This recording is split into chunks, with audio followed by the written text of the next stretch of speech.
سلام له خورشید د 11 بجو خبرونو ته ښه راغلاست.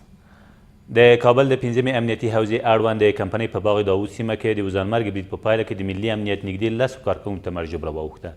د کابل د امنیت قمندانۍ ویاند حشمت ستانکزی وایي دغه پیښه نن سهار وختي څه باندې 5 بجې هغه مهال رامنځته شوه چې یو وزانمرګ بریدګر د یو موټر بم په وسیله د ملي امنیت د موټر یو کاروان په نښه کړ. د نوموړي په وینا په دې پیښه کې د ملي امنیت 4 کارکوونکي او یو ولسي وګړی وژل شوي او د ملي امنیت 15 کارکوونکي او یو ولسي وګړی ټپیان شوي دي. طالبانو د دغه برید مسؤلیت پر غاړه اخیستی دی. په کندوز کې یوه بهرنۍ قابله د جنین سقط کولو په تور د پولیسو له لوري ونیول شوه.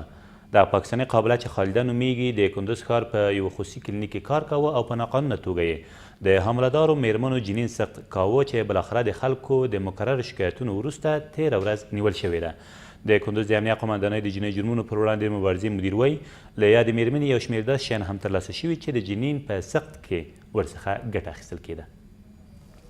خانم خالده بنت محمد اعظم اتباع کشور پاکستان که در یکی از کلینیک‌های شخصی صدق جنین را غیر قانونی انجام میداد توسط پلیس مبارزه با جرایم جنایی کشف و دستگیر گردید و فعلا در راستای تحقیقات جنایی. په افغانستان کې د بهرنیو ځواکونو قمندان یو ځل بیا ژمنه وکړه چې د افغان سولې په بهیر کې مرستې کوي.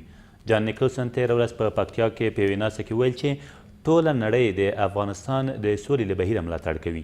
په دې ناسته کې چې د سویل ختیځ زون د امنیتي وضعیت په اړه د 203 تندر قل اردو په اډانه کې ترسره شوې ملي دفاع او کورنیو چارو وزیر د راتلونکو ټاکنو د امنیت خوندیانې په برخه کې د افغان ځواکونو له چمتووالي خبر ورکړ.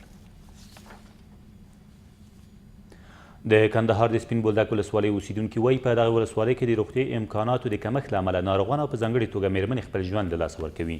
دوی د عامې روغتیا وزارت او د کندهار له عامې روغتیا ریاست څخه په دې ولسوالۍ کې د روغتیایي امکاناتو د زیاتوالي غوښتنه کوي. په همدې حال کې د دغې سرحدي ولسوالۍ روغتیا پالانه هم دغه ستونزه مني خو زیاتوي چې هڅې کوي دغو ستونزو ته ژر تر ژره رسیدنه وشي. او ولسمشر غني یو ځل بیا په اډاګه کړه چې هیڅ دولتي کارکوونکی په ټاکنو کې د لاسوهنې حق نه لري. ښاغلي غني تېره ورځ د کابینې په ناسته کې چې په ولسمشرۍ ماڼۍ کې ترسره شوه همداراز وویل هیڅ دولتي کارکوونکی حق نه لري چې له خپل موقف او دولتي امکاناتو څخه د کاندیدانو په ګټه هم استفاده وکړي. ولسمشر همداراز زیاته کړه چې د ولسي جرګې او ولسمشري ټاکنو ترسره کول د افغان دولت له لومړیتوبونو څخه دي. ټاکل شوې د ولسي جرګې او ولسوالیو شوراګانو ټاکنې د تلې پر 28مې او تر راتلونکو 10 ورځو به د ولسمشریزو ټاکنو د ترسره کېدو نېټه هم په ډاګه شي. دا تر دې مهاله وروستي خبرونه، تر بیا مو الله مل.